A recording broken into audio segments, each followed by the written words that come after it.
morning. How are we looking? We good? Thank you very much. Look at this. This is amazing.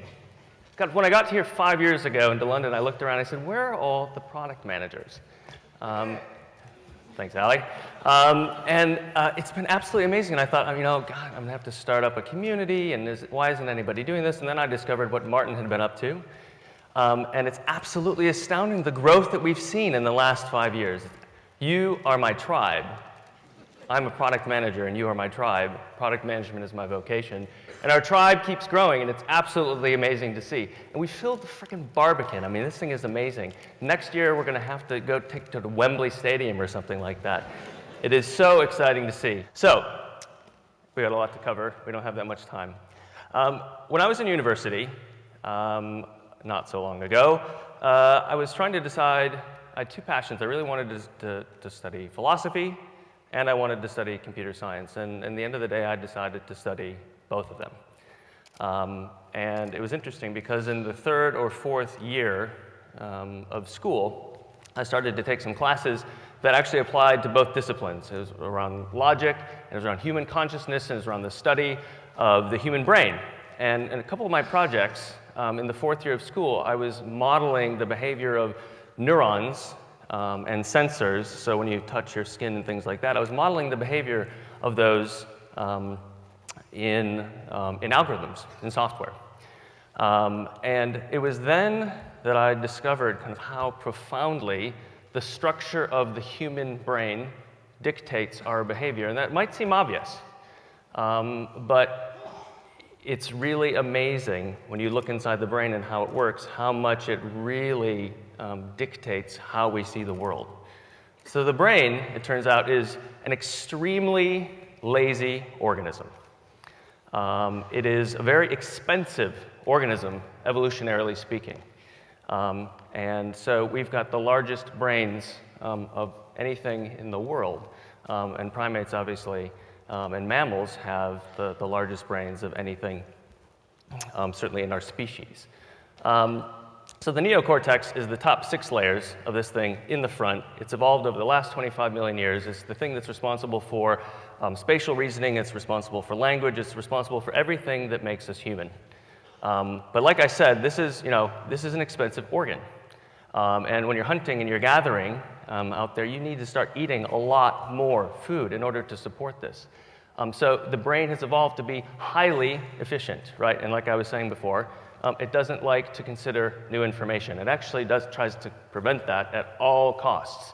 Only if something is extremely novel does it consider it and to go through the expense of creating a new pattern. We are pattern-seeking creatures. And I got to see this play itself out with the birth of my son. I knew it in theory, having spent time on it in school, but I got to see it on a daily basis. As my son acquired language, I got to see it play itself out. So his first word was quack. And the first thing that he knew what it was a duck.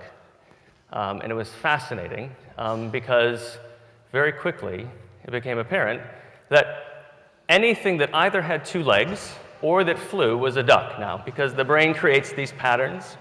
And so it says 2 legs or it flies, the brain slots that in. And so he started calling all these other things quacks, and I got confused. Why is he calling a plane a quack? But then I realized, of course, because his brain, this is how the brain works. We are pattern-seeking creatures. So then we introduced him to our dog. We've got an old German Shepherd, and he learned the woof. So now he's got woofs, and he's got quacks. So now his brain divides the world into 2 different categories. And anything that has 2 legs or flies is a quack. Anything that has 4 legs is a woof. And it was so fascinating to see this play itself out with a real human being who was my son.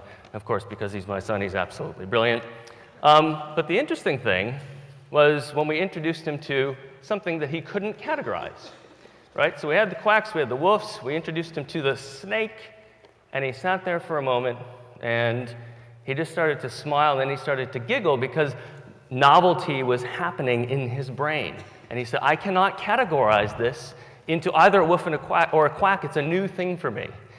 And so I got to see this play itself out in real time. And I'm so fortunate that I get to see this play itself out every day. He's 3 years old now. And I was reading him this book the other day. Brilliant book. It's called The Rooster's Revenge. I encourage you all to go out and pick up a copy.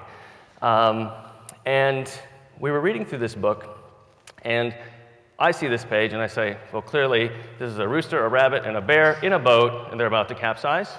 Obviously, that's what this is. And my son looks at it for a second. He said, Dad, he said, the water is yelling. And I thought, I absolutely love that. I think I'm a better product manager because I get reminded every day that we have to be able to look at the world through fresh eyes, right? Our brains try to keep us from doing that.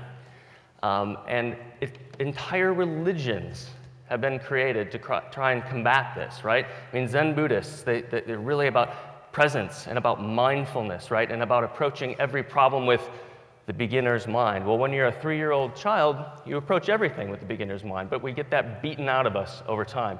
It's extremely hard to overcome that. So I get a reminder every day from my son. So I have synthesized, after 15 years of the practice of product management and managing product managers, I've synthesized about a dozen or so what I'm calling product management anti-patterns. Anti-patterns were introduced to me by my buddy Mike Pierce, and it is very simply put, it's very common in software these days, in the practice of developing software. It is very recognizable patterns that will produce suboptimal outcomes predictably. And so I'm trying to kind of synthesize these for you guys, and the first thing that I want to talk about is this concept of the tyranny of inertia. It is when you explain why you've done something as that's the way we've always done it. Or you can't explain why you've done something. The tyranny of inertia is one of the most destructive forces in the universe. It is the most soul-destroying, value-destroying force, in my mind, known to human beings. And it is amazing how difficult, as a product manager, it is to combat this on a daily basis. Let's talk about a few examples. Let's talk about our friend, the tweet. So there are roughly, as of yesterday, about 200 billion tweets a year. And today there will be about 500 million tweets, and I'm sure that we can add a couple thousand to that while we're all sitting in the audience this morning, tweeting. So surely, if there are 200 billion of these things, somebody put a lot of thought into why a tweet is 140 characters, right? Obviously. Someone put a lot of forethought. They did a lot of research into human communication and said, we have determined the optimal length for a short human communication to be 140 characters. Now, the interesting thing that even something as innovative as Twitter is still subject to the tyranny of inertia. The length of the tweet was not determined by Jack Dorsey, founder of Twitter. The length of the tweet was determined by this guy when Jack Dorsey was 9 years old in 1985. This is Friedhelm Hillebrand. And Friedhelm was the chairman of the Non-Voice Services Committee for the Global Society for Mobile Communication, also known as GSM. And in 1985, the committee came to Friedhelm, and they said, Friedhelm, you're the chairman of this thing. We got a little extra bandwidth in the radio spectrum to use for short messages. It'll probably be only used by developers who are debugging things. But we need to figure out what's the right length of characters in that thing. So you're a smart guy, Friedhelm. Can you help us figure this thing out? Friedhelm was like, I got this. So I'm not kidding you. This is how Friedhelm approached the problem. Friedhelm went home, and he got out a box of postcards, and he looked through them, and he counted the number of characters in his postcards, and he said, most of my friends wrote me notes that are about 140, 160 characters long. That seems like the right length. Let's determine a global standard for communication based on that. So the tweet of 140 characters was determined by this guy when he opened up a box of postcards and discovered that he's got friends who don't have a lot to say to him when they're on holiday. And that's Twitter. Let's talk about another example, one of my favorites. My brother sent this to me. Why do we have a 5-day work week? Well, in order to figure that out, first we must ask why we have a 7-day week, right? Now, it's interesting because the Earth kind of rotates around the sun for 365 days. It rotates on its axis every 24 hours. None of those things is divisible by 7. What does 7 have to do with any of those things? And it turns out that in order to figure that out, you have to go back 4,000 years to ancient Babylon. And these guys basically established the 7-day week because they were obsessed with the number 7. They were obsessed with the number 7, and thus establishing the 7-day week, because there were 7 planets in our solar system, right? So that's all fine and good, except for the fact that there are not 7 planets in our solar system. There are 8 planets in our solar system, but Neptune is the only planet that you can't see with the human eye, right? So by the way, I'm giving them the benefit of the doubt that they can count correctly, and I'm saying that they actually just couldn't see Neptune when they were determining the length of a week. So the length of a week was determined 4,000 years ago by the ancient Babylonians. Okay, so now, how do we get to a 5-day work week? Well, a lot of religions account for a day of rest, right? On the 7th day, he rested, there's the Sabbath. A lot of different religions take a day off. Turns out that about 200 years ago, time of the Industrial Revolution, participation in kind of church and things like that was on the decline. And people, instead of taking that day to go and observe religious rituals, go to church, people decided that they wanted to go to the pub instead. And so what you had starting a couple hundred years ago was this mass phenomenon of absenteeism on Monday, right? Because they had Sunday off, they weren't going to church, they were getting drunk, and they were so hungover that they weren't showing up to work the next day. So the compromise with the bosses was, all right, we'll give you guys Saturday off, you do your partying on Saturday, then you rest on Sunday, then please show up for work on Monday morning. So we have a 5-day work week because 4,000 years ago, the ancient Babylonians couldn't see Neptune, and 200 years ago, these guys were getting drunk instead of going to church. Oh, and by the way, I don't care what anybody says, Pluto's a planet.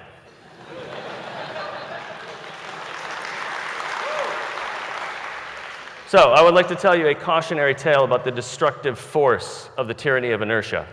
So, 1997, a guy named Reed Hastings, who would go on to found a company called Netflix, walks out of a Blockbuster, having returned the movie Apollo 13 3 weeks late. He had to pay $40 in late fees. He said, "This is bullshit." He said, "I think I can do this better." So he founds Netflix. A few years later, takes a flight to Dallas. He goes to talk to a guy named John Antioco, who's the CEO of Blockbuster. And he says, "John, I've got a deal for you. I want to be your online guy."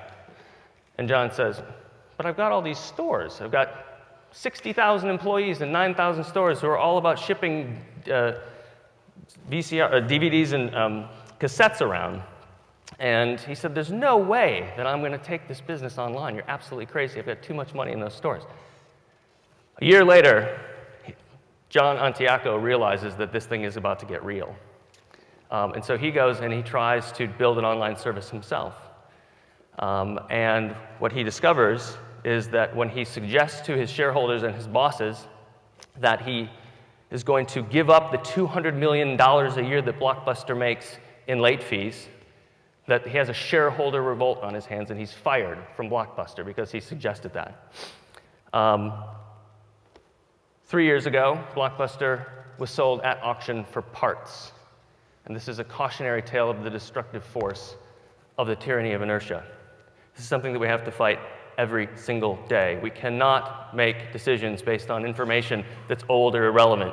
Isaac Newton said, "If I've seen further, it's because I stand on the shoulder of giants." I say we, as product managers, are standing on the shoulders of people who either made bad decisions in the first place, or those decisions are no longer relevant for what we're doing.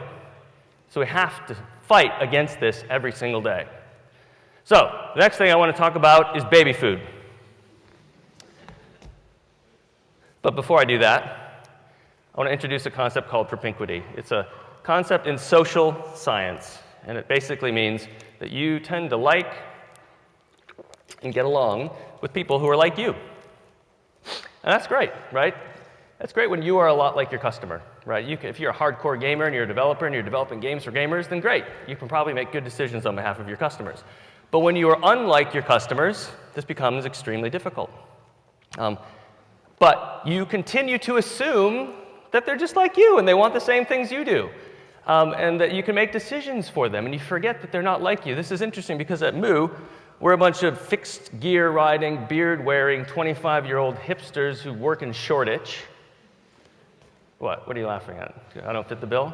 But most of our customers are over 40 years old, and they live in the middle of the United States, right? And so we have to remember this every single day, even in a business as simple, seemingly, as business cards. So what does this have to do with baby food? Well, if you bought baby food 90 years ago, it would have looked almost exactly like this, right? This is the product that is consumed arguably all over the world, and it hasn't evolved at all in the last 90 years. My assumption for that is that the reason is that in the last 90 years, this product has been built by food scientists, probably guys, probably over 50, probably never had to actually feed any of this stuff to a kid, right? Because what happens when you do this? None of you probably have kids. You're all so friggin' young. But this is what happens when you feed a kid out of a jar. So there's a bunch of things happen. Number one, there's a mess everywhere, right? Number two, the food, you have to use it all or it goes bad immediately, right? So as soon as it's open, it's wasted, right, if the kid doesn't eat everything. And it's an absolute mess, right? It's a glass jar. You don't want to break it. You've got empty jars in your purse and whatever, and it makes absolutely no sense. So 5 years ago, I looked at one of these, and I saw one of these, and I thought, this is absolutely brilliant, right? Finally, somebody is paying attention to what the hell is going on when you have to feed a kid, right? So this is a pouch of food. You screw off the top. You don't need a spoon. You squirt it right in the kid's mouth. You put the thing back on, right, the top back on, and most of the food stays fine for a reasonable amount of time. And I thought, this is amazing. Finally, somebody's fixed this problem. So as I often do, I said, I need to find out who the product manager was for this. So I called up Plum, and I said, I want to talk to the guy or gal who designed this packaging. They said, actually, it was designed by a packaging company in Italy called Guol Pack. So I called up Italy. And I called up Guol Pack, and I said, all right, I want to talk to whoever did this, design this packaging. And I got the guy on the phone. He didn't speak very good English. I don't speak Italian. But I said, look, what inspired you to actually create this packaging? And it was very simple. He said, have you ever tried to feed a kid? Incidentally, I have to show you this. This is the cap for this thing. And there are a couple of interesting features about it. One, it's easier to get off because it's relatively big. But secondly, if the kid swallows it or manages to get it in their mouth, they can't suffocate because of these air vents around it. So, Propinquity, product management anti-pattern. Number two, assuming that your customer, is just like you. This is dangerous. This is extremely dangerous. This is why companies, when they try to internationalize, often fail, right? This is why McDonald's, the largest consumer of beef on the planet, had trouble going into India, right? And so we are fraught with these kinds of problems. Do not assume at all that your customer is like you and that you are capable, without understanding what they're going through, to make decisions on their behalf. Incidentally, I tried to think through what would user experience testing look like for products for babies and parents if the testers weren't parents. I thought you'd have to create a booth that people slept in that randomly woke them up throughout the night, and they would have to use the product in the dark while somebody is screaming in their ear. And that would be the only way to actually try to do some user testing on this stuff for people who aren't parents. So this brings us back to the brain and our last product management anti-pattern. So we are social creatures. We have specialized neurons in our head for recognizing faces. We have specialized neurons in our head called mirror neurons that are the root, the foundation for empathy, right? Because a part of our brain, when we see something happen to someone else, a part of our brain allows us to think that that thing is happening to us. And that's how we can learn from people and relate to people and have empathy for people. It's really interesting. This is the reason, by the way, in case you were wondering, when guys see somebody on a movie or on the football pitch get kicked here, that they inevitably grab themselves. That's a result of mirror neurons in the brain, sending them a message that this is happening to them. So, we are very social creatures. Now, it's hard enough for us as individuals to make sense of the world and make decisions for our products, but when you put a bunch of us in a room around a table, it's even all the more hopeless. So interestingly enough, a guy named Irving Janis in 1972, he's a psychologist, he coined the phrase groupthink. And he was sent out to discover why, when you get a bunch of people together, are they so terrible at making decisions. And he studied, as his first case study, the Cuban Missile Crisis. He defined groupthink, by the way, as this. I think the interesting thing here is about reality testing and making sure that you have proper information. But his first case study was the Cuban Missile Crisis. So 1962, in the fall, the US had just had a failed coup in Cuba to overcome a regime of communists. They put a bunch of ICBMs in Germany. Russia put a bunch in Cuba. We were at a standoff. And the debate around this very quickly became not, should we start a war with the USSR over this, but when and how should we start a war? People forgot to consider the first question, should we do this? Later, if we look through the notes, you would see this. You would see that Arthur Schlesinger, who was in the room when he's talking to advising John F. Kennedy on the Cuban Missile Crisis, would say this about the meetings that they had. Now, this is scary to me because this isn't describing your daily stand-up. This is describing a bunch of guys in a room advising the President of the United States to start a fucking nuclear war, okay? This is terrifying.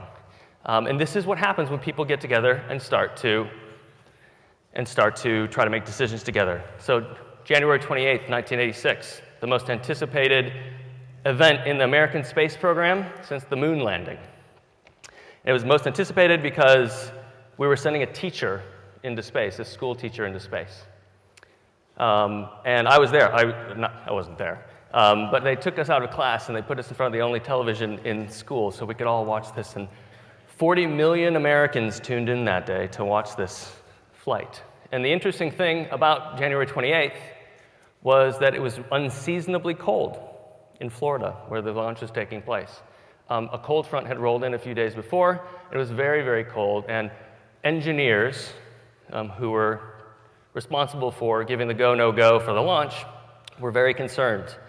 And if you read the Rogers report in the aftermath of what you know happened, you would discover that hundreds of people were concerned about this, and they were saying, we should not do this. But there's a concept in NASA called go fever, right? Which is once you've decided to go, it's got to go. There's so much pressure, social pressure, international pressure for them to launch because we were sending a school teacher into space. And yet, dozens of people knew that the likelihood of this thing being a success was very, very low. 73 seconds after launch, 40 million Americans watched this happen on television. And I remember it to this day. And they knew that they shouldn't have done it, but they had social pressure to continue to do it. The Rogers report concluded this. They said, look, this is about how human beings as groups make decisions. They said, they actually wrote in the report, these aren't bad people. Like, they aren't murderers. They weren't trying to kill anybody. It's just that when humans get together and try to make decisions, they're terrible. And they shut down the space program for 5 years and rethought how they make decisions as a group. Pearl Harbor, December 7th, 1941.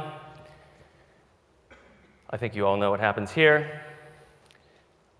When Japan entered World War II, this was the conclusion that the top brass made very quickly in the States. They said they would never, ever attack us. They'd be crazy to attack us. And one of the problems with groupthink is that in the face of new information, you ignore it, and everyone else perpetuates this problem, right? And it's one of these insidious things about people get together. So, a couple days before, guy comes in, he says, Admiral, said, we've heard some chatter we think the Japanese are going to attack some American asset in the Pacific. Just want to let you know. And they completely ignore it. And they said, don't worry, they would never, ever do this because it's fact. They know it already, right? It's decided. The morning of, they said, Admiral, you know that fleet of Japanese aircraft carriers that we were tracking? We don't know where they are. 4 hours later, 2,403 people were dead, and America was on a path to enter the Second World War. And it's one of the classic case studies in groupthink. Janice came up with the 8 reasons for groupthink, or the 8 characteristics of why people make decisions poorly. I'm not going to go through them here. Do your homework. Go read this yourself. Study your craft. But the one I think is the most interesting is about self-censorship. And it brings us to our final product management anti-pattern, which I call being a journalist. If you work for me, you've heard this 1,000 times, which is, do not be a journalist. Do not be a bystander in the product development and the product decision-making process. Do not simply report on what is happening. Report your observations. Communicate between groups of people. Do not be a journalist. You have to participate. This infuriates me when I see people do this, right? This is on you. Now, hopefully your decisions don't end up going with nations going to war or people dying, but you're subject to the same pressures. And the person, in my mind, that has to prevent this from happening is you, is the product manager. So the last anti-pattern is about not being a journalist. There are many more anti-patterns that I want to talk about, but I don't have time to do that today. So I want to leave you, my friends, with this. It's very hard to be a product manager. When you go back to work on Monday, first of all, remember that there's no good reason for it to be Monday as the day that you're going back to work on. But secondly, remember this. To practice product management is to defy 25 million years of human evolution. It is to overcome some of the most overwhelming forces known to human beings. And it is to be victorious against the very structure of our brain and some of the most overwhelming social pressures that have toppled presidents and prime ministers and world leaders for centuries and millennia. It's very hard. Thank you for your attention, everybody. Enjoy the rest of the conference.